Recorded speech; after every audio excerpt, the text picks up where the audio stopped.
7 de la mañana, 35 minutos, 7:35, y le comentaba hace un rato que de cara a este proceso electoral que viene el próximo año, esta campaña de Decisión en Libertad que ha iniciado Proyecto 40, bueno, aquí en El Empujón nos sumamos y vamos a comenzar a traerle a los aspirantes presidenciales. Algunos vamos a entrevistarlos aquí en el foro, los que decidan y puedan venir, otros vamos a ir a buscarlos hasta donde se encuentren para conocer sus impresiones. Lo que pretendemos es nada más ponérselos a usted para verlos, para diseccionarlos y para que los vaya conociendo y sepa quiénes son estos que dicen tener la capacidad para gobernar México.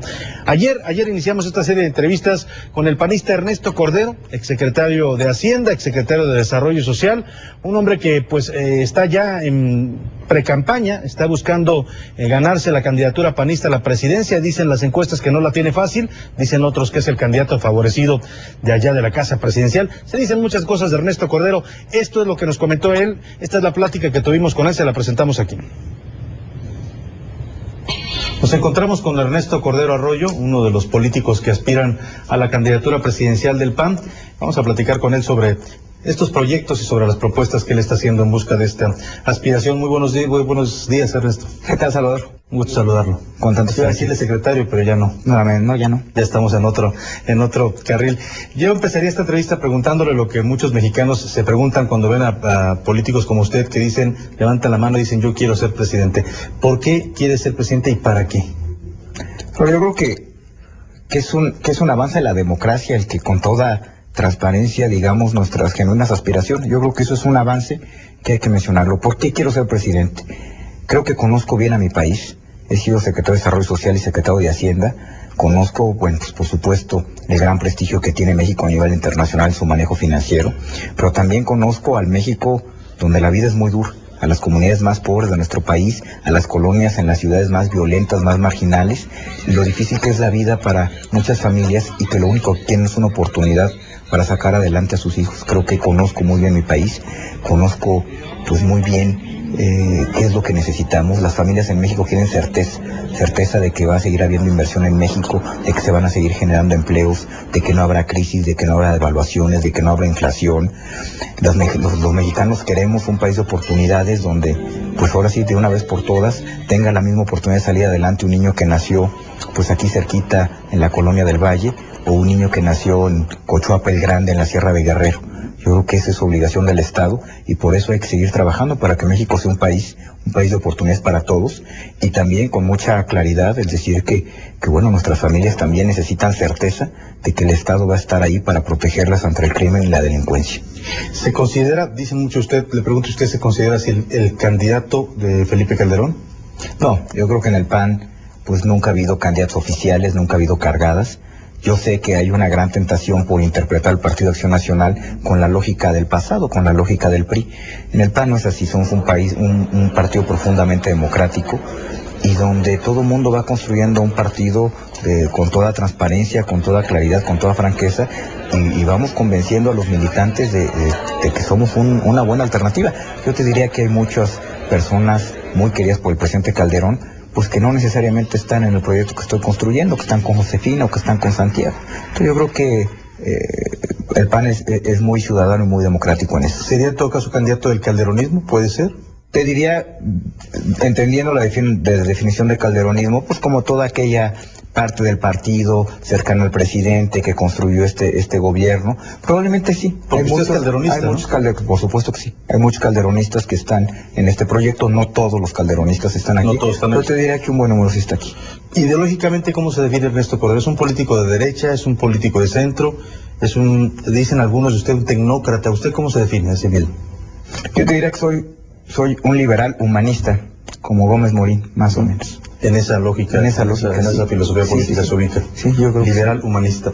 ¿Sigue pensando, bueno, retomando aquella declaración polémica, que se puede vivir holgadamente con 6,000 pesos? No, qué bueno que me permites aclarar, Salvador. El sentido de mi comentario era un reconocimiento a las familias que con ingresos tan modestos como 6,000 pesos logran salir adelante y estiran su gasto casi de manera milagrosa. Yo nunca dije y nunca sostuve que se podía vivir holgadamente con 6,000 pesos. es por supuesto que no te alcanza para vivir. No se puede con eso. Creo que no. Alcanza para cubrir algunas necesidades, pero Por no supuesto. Como secretario de Desarrollo Social, usted mencionaba estas dos facetas de su carrera y a mí me llama mucho la atención. Dice usted convivió con el México más pobre y también con el México del dinero, con los empresarios más ricos de este país.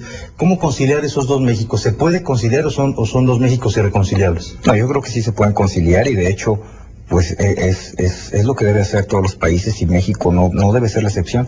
Tenemos al México, pues como lo mencionas, de los grandes capitales, de las familias muy ricas, el México de las familias muy pobres, y también tenemos otro México allá en medio, que es el México de una clase media que poco a poco empieza a conformarse, una clase media que tiene ingresos muy modestos todavía, pero una clase media que va poco a poco conformando un patrimonio, algo que darle a sus hijos, una casa, un coche, un mejor equipamiento en su hogar, y es esos tres Méxicos los que hay que compaginar. Yo creo que en México, pues el empresariado mexicano también es muy solidario y lo que quiere también es que haya condiciones para que ellos puedan seguir generando empleo y ese empleo al final de cuentas es lo que va a transformar la vida de las familias clase medieras y también de las familias más pobres, les va a dar una oportunidad para salir adelante. Yo creo que se puede compaginar perfectamente. Se puede conciliar. Conociendo esos dos lados, esos dos extremos de la vida social en México, también la clase media, ¿cómo a un niño si le preguntara, tuviera que explicarle a un niño por qué este país es tan desigual, cómo se lo explicaría? Bueno, a un niño hay que explicarle que lamentablemente no todos han tenido las mismas oportunidades para salir adelante a lo largo de muchas décadas y probablemente muchos siglos en nuestro país.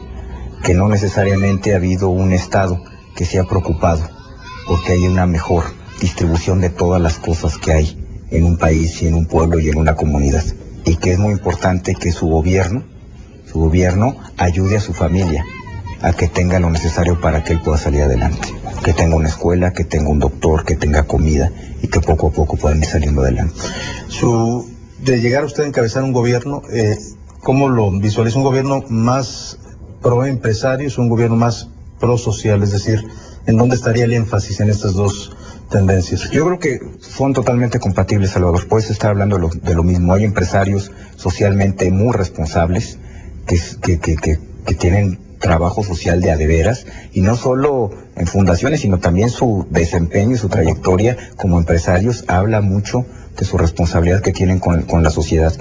Y desde luego que si tú quieres desarrollo social, no hay mejor política social que un empleo, que la generación de empleos, y si quieres generación de empleos, tienes que tener a una clase empresarial tranquila, con certezas, con un buen gobierno. Entonces yo creo que son perfectamente compatibles. ¿Qué piensa, por ejemplo, de los monopolios y qué propone para acabar con ellos? Los que hay aún en México, en algunos sectores donde no ha sido fácil abrirlos a la competencia, ¿cómo sería la mano de Ernesto Cordero como gobernante con estos sectores donde la competencia todavía es muy cerrada? Yo creo en la competencia económica. La competencia económica lo que hace es pues darle una mayor diversidad de productos de consumo a las familias a un mejor precio y una mejor calidad. Yo creo que hay que darle tiempo a la recién aprobada ley de competencia económica, que fue una gran reforma estructural que se aprobó hace, ¿qué serían? 6 meses, 7 meses. Habrá que tener un buen reglamento y habrá que darle oportunidad de que funcione correctamente esta ley. Yo creo que no se ha cacareado, ha volado bajo del radar. Yo creo que es un gran avance esta ley de competencia económica, que fortalece las instituciones de competencia económica. Habrá que darle espacio, habrá que darle pues el periodo de reflexión suficiente para tener un buen reglamento y para que empiece a transformar las condiciones de competencia económica en nuestro país. Hay que recordar, por ejemplo, Salvador, que las familias más pobres de nuestro país, el 70% de los productos que consumen las familias más pobres de nuestro país se generan en condiciones de no competencia en los lugares donde las consumen. A lo mejor para nosotros, cualquier satisfactor que compramos, pues hay 3, 4, 5, 6 marcas distintas, pero en las zonas más remotas de nuestro país, en las comunidades más dispersas de nuestro país, nomás llega una, y esa una llega a un precio mucho más caro del que lo pagamos tú y yo en la ciudad. Entonces por eso es muy importante la competencia económica. Claro. Yendo al tema político, al tema de su proyecto, el proyecto que está impulsando, las encuestas todavía lo colocan por debajo de los otros dos aspirantes panistas declarados, Josefina Vázquez Bota y Santiago Krill. ¿Cree que puede alcanzarlos? Sí, desde luego que sí. Yo compré boleto bastante tarde en esta aventura. Llevo 3 semanas y te diría que el crecimiento que he tenido en estas últimas 3 semanas, aún ya viendo los números, es bastante importante, bastante bueno. Bueno, mis compañeros me llevan, ya no digas meses, años de ventaja. pero desde luego que los voy a alcanzar, se puede, lo hemos demostrado y los vamos a alcanzar. Ahora que hacemos esto de alcanzarlo, es cuando uno habla de Ernesto Cordero en las mesas y del proyecto que usted tiene, muchos se preguntan, reconocen el bagaje que trae, la experiencia, las propuestas, pero muchos dicen, ¿le alcanzará? Yo le hago esa misma pregunta, ¿le alcanzará Ernesto Cordero? Yo creo que sí, Salvador. Y yo creo que aquí hay que tener determinación y seguridad en el proyecto que se está construyendo, y yo tengo mucha de cómo lo estamos construyendo. Hay que tener humildad para ir a visitar a todos los panistas del país y escucharlos e invitarlos y convencerlos de construir un proyecto que vale la pena, que es lo que vengo haciendo. Me están recibiendo muy bien, he tenido una muy buena entrada donde me he parado, y si sigo este ritmo no tengo la menor duda de que voy a ser competitivo para la elección interna del partido. Probablemente, estoy seguro, voy a ganar. Y el PAN va a ser un partido competitivo para el 2002. ¿Aplica aquello de que caballo que alcanza gana? Desde luego. Sí. Ha dicho usted que ha declarado que continuaría con la política de seguridad del presidente Calderón. Yo le pregunto, ¿esto qué significa? ¿Que continuaría tal cual con la misma estrategia, que la sometería a un análisis y retomaría la parte más importante haciendo algunos ajustes? ¿Qué significa continuar con la misma política de seguridad? Pero yo creo que la determinación de enfrentar a la delincuencia y al crimen, yo creo que eso es muy valioso, y hay que reconocerlo al presidente Calderón, que fue el primer presidente que no le dio la vuelta al problema y que decidió defender a las familias en México y decidió enfrentar al crimen y a la delincuencia. Yo creo que eso hay que continuar, eso no se debe perder. Quien piense que negociando con los criminales o dándole la vuelta, volteando la cara al problema, metiendo como la avestruz la cabeza al hoyo, esto va a desaparecer, no, lejos de desaparecer se va a agravar y va a ser aún peor. Entonces yo creo que hay que tener la completa certeza y la determinación que vamos a seguir combatiendo al crimen y a la delincuencia. En la parte de las estrategias ya muy puntuales, ¿qué es lo que sigue? Pues por supuesto que hay que analizar todo lo que se hizo, por supuesto que hay que revisar qué funcionó y qué no, qué cosas se pueden hacer mejor, qué de plano hay que hacerlo distinto. Desde luego, en eso no hay ninguna duda, que tiene que haber un proceso de análisis, de reflexión, para poder ajustar o perfeccionar, o de plano cambiar ciertas cosas. Yo creo que eso no debe haber duda. Alguna vez declaró también que usted mantendría a Genaro García Luna en la Secretaría de Seguridad Pública. Esto ya lo declaró. Yo le pregunto, ¿usted confía plenamente en Genaro García Luna? Sí, yo creo que he sido un buen servidor público. Fui su compañero en el Gabinete de Seguridad.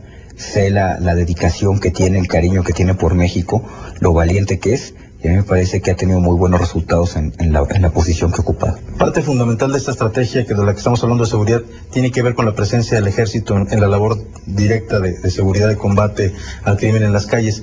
¿Usted, Matías, estaría por un retiro gradual? ¿Cuál sería la propuesta en esta materia? En este punto, lo que es importante considerar es por qué está el ejército en las calles protegiendo a las familias. El ejército está en las calles protegiendo a las familias porque no hay policías municipales y estatales ahí donde debían de estar, protegiendo a las familias en cada uno de sus municipios y estados. El 90% de los delitos, Salvador, que está combatiendo el ejército, en las que más nos agravian, que es la extorsión, que es el secuestro, que es el robo a casa habitación, que es el robo en los medios de transporte, son del fuero común, deberían de estarlo defendiendo las policías estatales y policías municipales. ¿Qué pasa cuando el presidente Calderón llega y se encuentra que están completamente penetradas, que no son confiables, que están, que son parte del problema y no de la solución? Bueno, pues en una situación así es que el presidente toma la decisión de que el ejército ayude a las familias en estas poblaciones a que alguien las pueda defender y alguien las pueda proteger de la delincuencia y del crimen. En el momento en que los gobernadores y los presidentes municipales se decidan a tener policías confiables, en ese momento podremos retirar al ejército y regresarlo a los cuarteles. Pero no vamos a dejar a las familias indefensas mientras no existan policías estatales y municipales confiables que puedan defender a las familias. Para terminar, normalmente le preguntan por sus contrincantes, porque ahora que hable usted mal de ellos. Yo no le pediría que hablara mal de ellos, le pediría que hablara bien de usted. Y si me permite, hacemos un ejercicio muy breve en el que me gustaría mencionar el nombre de los otros precandidatos o aspirantes, todavía no son precandidatos formales, aspirantes de su partido y de otros partidos, para que usted me dijera, comparándose usted con ellos, con cada uno de ellos, ¿cuál es la ventaja que usted se ve? Es decir, ¿por qué a la gente le tendría que optar por Ernesto Cordero y no por los otros? Si quieren una palabra, en 2, 3 palabras, lo que a usted le guste. Por ejemplo, Enrique Peña Nieto. Experiencia. Más experiencia. Tengo más experiencia que él gobernando. Marcelo Ebrard. Yo te diría también un conocimiento más global del país. Mario Fabio Beltrones. Juventud. Josefina Vázquez Mota. Experiencia también. Y Santiago Krill. Determinación. Ahí está.